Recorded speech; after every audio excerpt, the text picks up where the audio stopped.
ठरलं तर मग या मालिकेच्या येणाऱ्या भागामध्ये आपण पाहणार आहोत की तिचे अर्जुन आणि सायली बोलतात की ही प्रिया खोटं बोलून कुठे ना कुठे जाते आणि ती सांगते मी प्रतिमाकडे जाते म्हणून, आणि काही पण करून ही सगळ्यांना फसवत असेल तर हिला आपण एक्सपोज करायलाच पाहिजे. तेव्हा सायली बोलते आपल्या बरोबर ती एक काय पण निर्णय घेत होती त्यामुळे आपण गप्प बसलो, पण आता गप्प बसता कामा नये. तेव्हा सायली बोलते काय झालं या प्रियाचा भांडा फोडायचा तर फोडायचा. मधुबा बोलतात तिच्या रूम मधनं भांडणाचा आवाज येतात. तेव्हा अर्जुन बोलतो की ह्या अश्विनला कसं सांगायचं काही समजत नाही, तो तर बायकोचा बैल झालाय.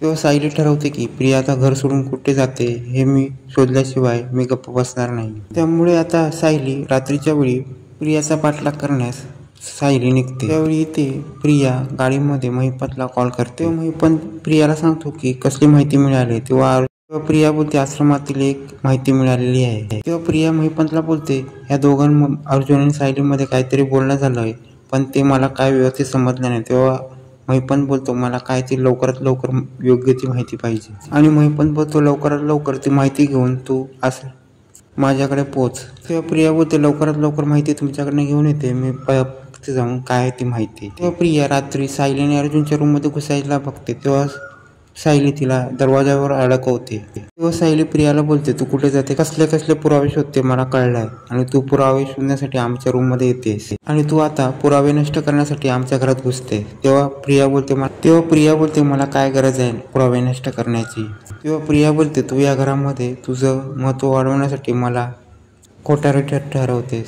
पण तेव्हा सायली बोलते तू आमच्या घरामध्ये रात्रीचे येऊन मग काय करायला बघतेस.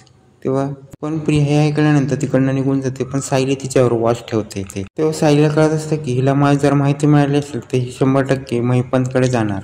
तेव्हा प्रिया महिपतकडे निघायला जाते. तेव्हा सायली तिच्या पाठलाग करते आणि तिच्या बरोबर महिपतकडे येते. तेव्हा महिपत प्रियाला बोलतो काय झालं. तेव्हा महिपत बोलतो तुला जर पुरावा मिळाला असेल तर आम्हाला ते इथनं निघून जा. तेव्हा प्रिया बोलते मी पुरावा शोधण्यासाठी सायली अर्जुनच्या रूम मध्ये गेले होते, पण तेवढ्यात मला सायलीने थांबवलं. तेव्हा महिपत बोलतो प्रत्येक वेळेला तुझं काय ना काय असतं. सायलीला समजते यासाठी ती इथे आली म्हणजे आमच्या रूम मध्ये घुसून ही माहिती कळते आणि ही इथे येऊन महिपतला देते. तेव्हा सायली ठरवते की हिचं खरं रूप आपल्याला सगळ्यांसमोर आणलंच पाहिजे. तेव्हा सायली आता इथे महिपत आणि प्रियाचा व्हिडिओ बनवत असते. जे पण सायली प्रिया महिपतला सांगत असते ते ती व्हिडिओ मध्ये रेकॉर्ड करत असते. तेव्हा इथे सायली घरी येते. तेव्हा अर्जुन बोलतो ही प्रिया खोटं बोलते, आज तिकडे गेली आज तिकडे गेली, मग ती आता कुठे आहे. अर्जुन प्रतापला पण घरी घेऊन रूम मध्ये घेऊन जातो, पण तिथे तन्वी नसते. इथे प्रताप बोलतो की ही इकडे तिकडे जाते पण घरी कोणाला मेसेज सांगत नाही. बोलते मी मैत्रिणीला भेटायला जाते, मग आपण हिला हे आपल्याला कसं समजेल ही कुठे गेली. ते रात्री प्रिया घरी येते. तेव्हा अर्जुन प्रियाला विचारतो तू कुठे गेली होतीस. इथे प्रिया बोलते मी अश्विनला सांगून गेली, पण तेव्हा अर्जुन बोलतो तू अश्विनला सांगून गेली तर घरच्यांना नाही का सांगून गेलीस. तेव्हा प्रिया बोलते मी मैत्रिणीला भेटायला गेली होती. इथे प्रताप बोलतो प्रियाला की तुझं आता जास्तच झालं काय, तू सांगून मैत्रिणीला भेटायला जाते म्हणून सांगतेस, पण आम्हाला खरं काहीच समजत नाही कुठे गेली होतीस तू. तेव्हा सायली सांगते मी ही प्रिया कुठे गेली ते मी सांगते. तेव्हा प्रिया सायली सगळ्यांना व्हिडिओ दाखवते. त्या व्हिडिओमध्ये महिपत पण प्रिया बरोबर बोलत असतो. अर्जुन बोलतो हिचं सगळं असंच असतं, पहिल्या हिच्या अगोदर पण ती प्रतिमाला सांगून घरी गेली होती म्हणून प्रतिमा त्याला भेटायला जाते म्हणून सांगून कुठेच ना कुठे गेली होती. त्या टायमाला पण ती प्रतिमा त्याला भेटायला गेली नव्हती, आणि त्या टायमाचं CCTV फुटेज पण आम्ही शोधून काढलं होतं. आणि तेव्हा अर्जुन बोलतो हे CCTV फुटेज बघा तर तुम्हाला समजेल की ही कुठे गेली होती. या व्हिडिओमध्ये पण समजतं की ती महिपत शिकरीला भेटायला गेली. तेव्हा ती महिपत शिकरीला का भेटायला गेली ते विचारायलाच पाहिजे. जेव्हा ती आमच्या रूम मध्ये आली तेव्हा तिला आश्रमातील आम्ही काय पुरावे शोधतोय ते तिला पाहायचं होतं, आणि ते जाऊन तिला महिपत शिकरीला सांगायचं होतं. पण तिला आमच्याकडनं काहीच पुरावा मिळाला नाही. त्यामुळे ती महिपत शिकरीला माफी मागण्यासाठी जात गेलेली. पण कल्पना प्रियाला बोलते तू हे सगळं खोटारडेपणा करत तू त्या महिपत शिकरीच्या घरी गेलीस. प्रतिमा बोलते तू मागच्या वेळी प्रतिमाला खोटं ठरवलंस आणि ह्यावेळी तू अश्विनला खोटं ठरवत तू तिकडे गेलीस. तेव्हा कल्पना बोलते का खोटं बोलून गेलीस होतीस तू. तेव्हा अर्जुन बोलते तुम्ही नको त्या माणसाचा आईला खोटं पाडून तन्वीला तुम्ही खरं मानत होता.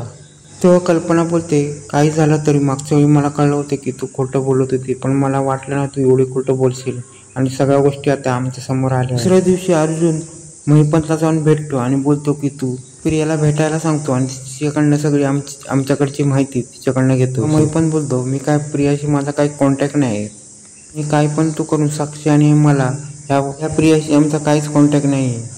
तो अर्जुन महिपंतला सांगतो तुझी मुलगी जामीनवर सुटून बाहेर आली आहे, पण आता तू पण जेलमध्ये जाशील आणि तुम्हाला दोघांना जे पण मदत करतात ते पण अडकतील. आणि हा खरं बघायला गेलो तर हा सगळा बोलण्याचा कल प्रियाकडे असतो. आणि बघायला गेलो तर अर्जुन महिपंतला धमकी देतो आणि तिकडनं निघून जातो. इथे प्रतिमा रविराजांना बोलत असते की पुढच्या टायमाला मी पण केसच्या टायमाला कोर्टात येणार. रविराज बोलतात का, तेव्हा प्रतिमा बोलते मला पण कळू दे काय कोर्टामध्ये माझ्या मुलीबद्दल काय काय होत आहे.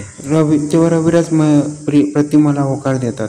तेव्हा पुढच्या टायमाला प्रतिमा कोर्टात येते तेव्हा केस चालू होते, पण त्या टायमाला तिचं लक्ष त्या महिपंतकडे जातं. तेव्हा तिला सगळं आठवतं. तेव्हा तिला वाटतं की ह्या माणसाला मी कुठेतरी पाहिलं आहे. पण त्या टायमाला महिपंतला विटनेस बॉक्समध्ये बोलवलं जातं. तेव्हा तिथे प्रतिमा ओरडायला लागते की या माणसाने मला मारलं आणि मला जाळलं. आणि प्रतिमा जोरजोराने ओरडते. पण हे काय चाललंय हे सगळ्यांना प्रश्न पडलेला असतो. जज साहेब बोलतात हे काय चाललंय, ही कोण आहे. तेव्हा रविराज बोलतात ही माझी पत्नी आहे. रविराज बोलतात हिला सगळं अचानक होतं, पण हिला आता काय होते मला माहित नाही. पण तेव्हा जज बोलतात प्रतिमाला तुला नेमकं तुम्हाला काय होतंय. प्रतिमा जजला सांगते या माणसाने मला मारण्याचा प्रयत्न केला होता. आणि हे ऐकून सगळे घाबरतात. तेव्हा तिथे नागराज आणि प्रिया यांचं तोंड बंद झालेलं असतं. महिपंत ओरडायला लागतो ही बाई काय पण बोलते. महिपंत बोलतोय मी हिला कधी मारलं केव्हा भेटलो. आणि असं बोलतो प्रतिमाला खोटं पाडण्याचा प्रयत्न करतो. आणि असं बोलतो प्रतिमाला खोटं पाडतो. पण इथे प्रतिमाला त्या रात्रीच्या सगळ्या गोष्टी तिला आठवत असतात.